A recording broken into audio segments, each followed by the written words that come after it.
احنا ما عندناش في البيزنس بتاعنا معيار يعني ايه خطه تسويقيه في دماغك، والاهتمام بالبراندنج والايدنتيتي منظره. انت متخيل كده انت بتوفر، لكن في الحقيقه انت عشان ما تستخدمش الورقه والقلم.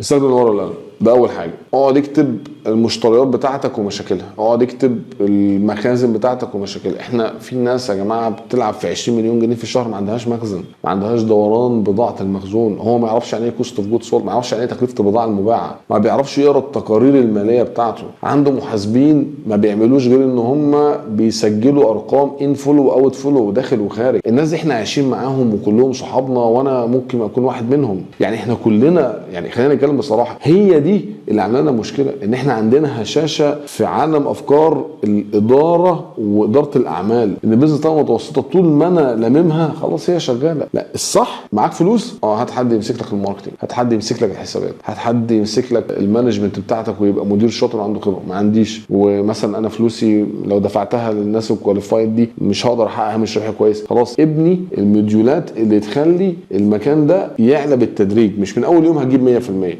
انت هتجيب 30%، 40%، 50%، 70%. لكن ان انت ما عندكش اجتماعات خالص ومبني على التواجد، وان انت بتكلم الناس بتاعتك كل يوم، فخلاص احنا مش محتاجين نعمل ميتنج، لان الميتنج ده منظره، والورقه والقلم دي منظره، والبلان ده منظره، قائمه الدخل منظره، والبالانس شيت منظره، والجرد منظره، والمطابقه منظره، والاهتمام بالبراندنج والايدنتيتي منظره، الاهتمام بالتفاصيل منظره، الاهتمام ابقى ليا تواجد على السوشيال ميديا مع شركه كبيره منظره. فهتلاقي في الاخر انت بتصرف فلوسك في اتجاهات تانية. انت متخيل كده انت بتوفر، لكن في الحقيقه انت بتخسر حاجه تانية.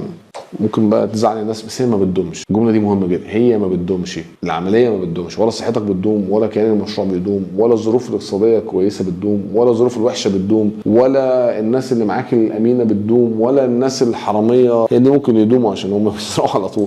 لكن انت في الاصل لازم تبقى عارف ان ممكن في الاول الدنيا تبقى ماشيه معاك كويس، لكن بعد 10 11 سنه 15 سنه 20 سنه لما ابنك يجي يمسك البروجكت ويلاقيه كله عباره عن مسكنات وقنابل موقوته، وده اللي بينقلنا ليه البيزنس ما بيكملش كفاميلي. هو مش فاهم، هو الولد الشاب او البنت اللي مسكت البروجكت ده هي مش فاهمه هي فين المشكله. كل ما يعمل حاجه، لا لا لا اصل انت لو عملت كده هيحصل كذا، لا.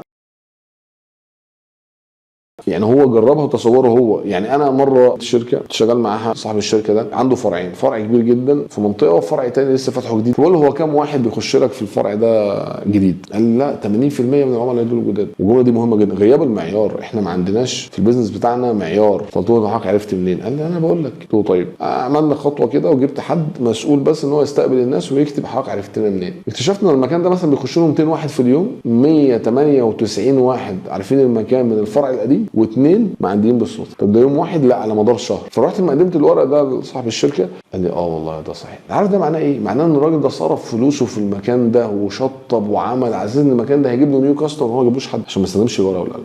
فكره ان كل حاجه في دماغك دي مصيبه. لما نقعد نتكلم عن دول يعني اعمل خطه، يقول لك خطه في دماغي. يعني ايه في دماغك؟ يعني ايه خطه تسويقيه في دماغك؟ يعني ايه خطه تطوير المكان في دماغك؟ يعني ايه مثلا انت مش كاتب اخطاء الموظفين باليوم وبالغلطه وبتقيمهم بالشهر؟ ما هو ده الفرق بين البراند وبين دكانه الحاج محمد. هتكتشف ان على قسم من الاتش ار هو كل حاجه متوثقه ومكتوبه وبتاع. لا، ما هو انا مش بالحجم ده وبتاع. ما هو انت في وقت كتير جدا بتقعد ماسك الموبايل وتقعد تلعب بابجي. احنا في فرق بين ان انا مشغول بهم الاداره وان انا بشتغل اداره. النقطتين دول مهمين جدا. احنا في الاصل كبزنس طبعا متوسطه بننشغل بهم الشغل اكتر من الشغل، ومتخيل ان انا بشتغل. انت ما بتشتغلش طول ما انت ما بتقراش تقارير وبتستنتج منها اللي يخليك تبني واتس نيكست ستيب وتحمي مشاكلك وتعمل مكانك ان هو يعتمد على عدم وجودك. انت ما بتشتغلش اداره. انت ما تعرفش اداره دي يعني مانجمنت وماركتنج واتش ار كل حاجه. لان من الخرافات ان انا اقول انا رايح اخد كورس ماركتنج، من الخرافات ان انا رايح اخد كورس اكاونتنج. يا جماعه انت هتشتغل رائد اعمال، شمرت ودخلت السوق، انت هتشيل الليله. لازم تبقى بتعرف تقرا تقارير ماليه. التقارير الماليه دي يعني سميها زي ما تسميها، تفاصيلها مش قصتي، بس لازم تبقى عندك على الاقل الحد الادنى ان انت فاهم انت داخل على ايه. لذلك احنا بنكتشف مثلا مشروع يتكلف 2 3 مليون جنيه بعد 4 شهور بيقفل، بعد 7 8 شهور بيقفل، لان انا كنت مكون تصورات ان الحاجات دي مش هتفيد الناس اللي تعمل مشروع، بس الحته دي ممكن تفيده. انا ببقى متصور ككاستمر برسبكتيف ان البيزنس ده سهل، الموضوع بسيط، وبكتشف في الاخر ان الموضوع صعب جدا.